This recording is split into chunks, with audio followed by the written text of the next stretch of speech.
Slonice Bala strávila většinu života v Německu. Od cirkusu se dostala do několika zoologických zahrad, kde se jí ale nepodařilo začlenit do stáda.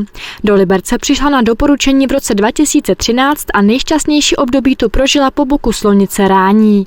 Ta ale před několika lety uhynula a Bala tak zůstala sama. V dnešní době ale už není akceptovatelné dále dalších 10-15 let držet slonici a provozovat sloninec, který je v přímém kontaktu, takže ani jiné zvíře nemůže přijít dneska běžných sloninců do toho našeho, protože ty sloni jsou vychovávaní jinak a my bychom ho nedokázali v přímém kontaktu ošetřit. Slon je sociální zvíře a je vždycky lepší, když je v sociálním kontaktu s nějakým jiným jedincem svého druhu. Liberecká zoo tak pro Balu našla nový domov ve Velké Británii. Odchází do zařízení, které je přímo určené pro slony se specifickými potřebami. Je to zařízení, které je mimo Evropskou asociaci zoologických zahrad, čili nedotýkají se ho pravidla, že od roku 30 už nebude akceptovatelné v rámci evropské spolupráce zahrad držet slony v přímém kontaktu. Balu tak čeká srovnatelná péče jako v Liberci.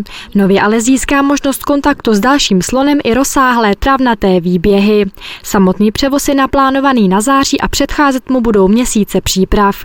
Chovatelé slonici Balu pomocí pozitivní motivace postupně naučí vstupovat do lodního kontejneru a trávit v něm čas bez stresu. Tereza Bočková, televize RTM+.